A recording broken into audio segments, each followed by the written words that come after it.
Continuando a abordagem sobre o ecumenismo, antes nós vamos ver aqui um VT do Papa Francisco, que recebe representantes do Conselho Mundial de Igrejas Cristãs com sede em Genebra. Depois nós vamos falar um pouquinho também desse conselho. Vamos conferir.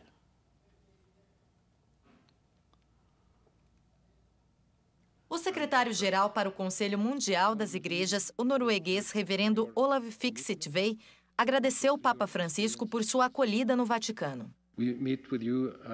Nós nos encontramos com vocês, colegas do Conselho Mundial para as Igrejas. Mais do que isso, nós nos encontramos com você como um irmão em Cristo. Então, o agradeço por nos receber. Esta instituição é uma rede de igrejas de todo o mundo que se esforça pela unidade dos cristãos. Embora a Igreja Católica não faça parte dela, o Papa Francisco agradeceu mesmo assim pelo trabalho deles. Ele acrescentou que a divisão entre os cristãos dificulta a divulgação do Evangelho. Desde o início, o Conselho Mundial das Igrejas deu uma grande contribuição para a sensibilidade de todos os cristãos, que de fato nossas divisões são obstáculos pesados. Rappresentano pesante obstáculo. No fim da reunião, o reverendo deu ao Papa um pequeno modelo das paredes que o diálogo ecumênico precisa ultrapassar. Com muita esperança, sua visita pode contribuir para remover essas paredes. O Papa Francisco explicou que para alcançar a unidade, a oração humilde é sempre esperançosa, assim como o discernimento para conhecer como servir a humanidade em todas as necessidades espirituais e materiais. Aqui eu preciso dar uma explicação. A reportagem falou mais ou menos, não está muito correto o que ela disse, que a Igreja Católica não faz parte do Conselho Mundial de Igrejas, ela faz parte como observadora. Não é porque não queira fazer parte, é porque no Conselho Mundial de Igrejas o número de representantes tem que ser como o número de fiéis daquela determinada igreja. E se a Igreja Católica fosse representada oficialmente no Conselho Mundial de Igrejas, ela desequilibraria as votações, porque é tudo sujeito a votações do Conselho. Por isso que ela não pode participar como direito a voto, então participa só como observadora. Eu tive que fazer essa observação, porque senão dá a impressão de que nós somos contra o ecumenismo. Você levantou uma questão, Cândido, que eu acho que é de fundamental importância para nós. Como os ateus nos enxergam? Antigamente, então, no início da Igreja Cristã, diziam, vejam como eles se amam. Hoje, às vezes, vejam como eles se matam e se agridem. Quer dizer, é uma vergonha lá fora. E nós ficamos corados. Precisamos mudar. Mas você vê que, inclusive, o Evangelho, parece que, no Evangelho de São João, parece que Jesus prevê isso. Para que o mundo creia. A unidade dos cristãos é condição necessária, segundo o Evangelho, para que o mundo creia. Agora, obviamente, nós vamos falar agora das dificuldades. Ecumenismo não é exatamente todo mundo ser igualzinho, até porque não é igual nem dentro da Igreja Católica, nem dentro da Igreja Luterana, nem dentro da Igreja Ortodoxa. A Igreja Ortodoxa, cada país tem a seu patriarca, né? Cada cultura segue uma linha. Exatamente. Né? Eu gostei muito do que o pastor falou aí, essa questão dessa admiração que antigamente se falava dos cristãos, pela unidade, olha como é que eles partem o pão. Hoje tá feio a gente ver como nós estamos pregando um Cristo dividido, um Cristo de uma religião, um Cristo de uma outra, um Cristo de uma outra aqui. Então, com esse ecumenismo, com essa reflexão, acho que a gente poderia buscar uma união na oração, na ação, nas questões sociais, né? Nós precisamos ter essa união nas questões sociais do país ou do mundo até, não é? E ter mais intercâmbio. Acho que não é pecado ser plural, já que se fala muito de uma sociedade tão pluralista, mas em Cristo ser um. Então vamos ter a base, nós respiramos o mesmo ar, recebemos as mesmas influências do mesmo sol. Então, em algum momento, nós precisamos ser um. É muito difícil ser um. Ser plural é muito fácil. Agora, eu acho que o mínimo, nós temos que começar pelo mínimo, não nos agredirmos. isso. Ah, com certeza. Acho que isso é o básico. Como ele já disse no início ali, já começou de dentro, né? A divisão. Então, se nós não entendemos que não é se fechando que há a unidade, não vamos dar nenhum passo para frente, né? A unidade parte do princípio de se abrir, de deixar para que o outro olhe e que nós também possamos olhar o outro também, do jeito que ele é, não do jeito que a gente queira que ele seja. Tem uma poetisa que fala muito, toda vez que inventarmos Deus, ele não existirá. Então, não é criar para cada igreja um Cristo ou um Deus e perceber aquele que realmente era do jeito que ele era. É claro que a unidade plena é o dom de Deus, não é nosso. Nós não vamos conseguir nunca, né? Mas alguns pontos a gente pode fazer, depende da gente. Primeiro, essa não agredir. Sim. O proselitismo, não é que o proselitismo esteja errado no sentido de que ele brota naturalmente. Nós todos temos o direito de apresentar-nos.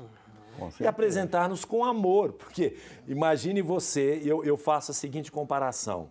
Nós estamos dentro da igreja, né, do cristianismo, então temos várias confissões cristãs, católicos, luteranos, anglicanos, e sim. Agora, dentro da igreja católica, nós temos também franciscanos, esse é o problema. Beneditinos, salesianos, jesuítas, orionitas. Todos eles precisam de ter continuidade, precisam ter seminarista. Então, eles vão apresentar a sua congregação, a sua especificidade, sua ordem ou congregação religiosa, sua especificidade, qual é o seu carisma. Por que não? Eu diria mais, não há mal nenhum. Falta, às vezes, essa humildade para nós, vamos dizer assim, nos rebaixarmos um pouquinho para conhecer. Eu lembro o nosso programa, o Em Diálogo, que sempre foi mencionado como um programa de fato ecumênico que primava por uma coisa muito importante, o nosso conhecimento mútuo, nosso respeito e nosso diálogo. Depois que houve essa interatividade, quantas vezes eu me lembro ter perguntado algo sobre a Igreja Católica que eu tinha um conhecimento errado. Um amigo pôde responder. Eu acredito que a recíproca foi verdadeira. No momento que se estabelece esse diálogo, por que nós temos que nos condenar antes de nos conhecer? Então, o respeito básico da vida. Eu acho que são passos que nós podemos fazer tranquilamente. Agora, o que dificulta a gente a fazer isso? Eu vejo um dos pontos que tem dificuldade, está causando essa dificuldade, é a questão do líder achar que ele é dono do fiel. Nossa. Ele é o fiel ou o crente ali é propriedade dele. E aí fala-se em Cristo, mas o Cristo verdadeiro está aqui nessa igreja. Você não pode ir lá, você não pode conversar, você não pode dialogar. Então aí eu vejo muito bacana o que o Papa tem feito, o que a Igreja Ortodoxa tem feito, o que a Igreja... A Igreja Evangélica Luterana do Brasil. Luterana tem feito, se abrir para entender essa diferença e respeitar aquilo que a gente estava conversando nos bastidores. Tem pessoas de certas religiões que não são capazes de sentar no mesmo sofá. Tem pessoas que são capazes de, com poucos minutos, entrar em agressão. Então, eu vejo a dificuldade desse diálogo religioso está em ter o crente como propriedade de sua igreja, disputa de poder. Essas são umas que eu vejo, mas eu acredito que tenha mais também, né? E a outra coisa também importante, é bom a gente colocar os dois lados. O ecumenismo não autoriza nenhum fiel a ficar mudando de denominação cristã, assim, sem mais nem menos. A bel prazer. Um dia está ali, outro dia está lá, ou seja, o Brasil hoje tem esse problema. Verdade. Ou seja, nas últimas pesquisas, o que tem mais crescido, principalmente entre os evangélicos, não de igrejas tradicionais, mas evangélicos não históricos, né, mas pentecostais, é que o povo perdeu a referência de denominação.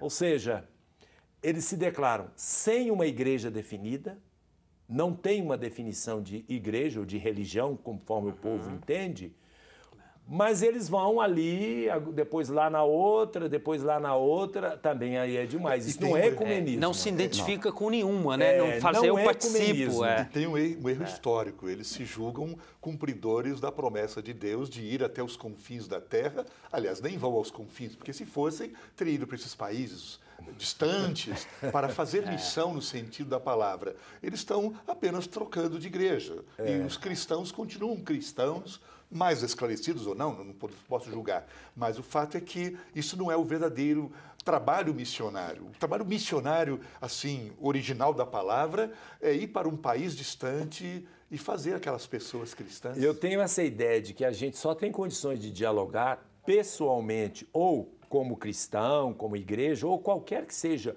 o grêmio que nós fazemos parte, quando a gente tem uma vinculação, quando a gente tem uma identidade bem tranquila, isso é que promove a não agressão.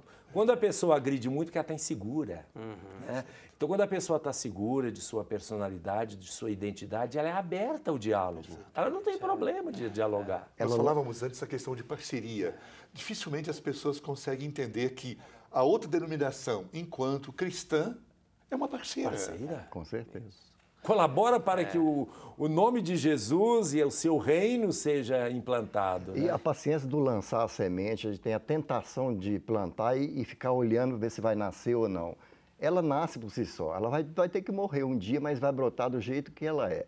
Acaba a gente, quando faz naturalmente, igual o senhor falou, com tranquilidade, lança-se a semente que os outros observam.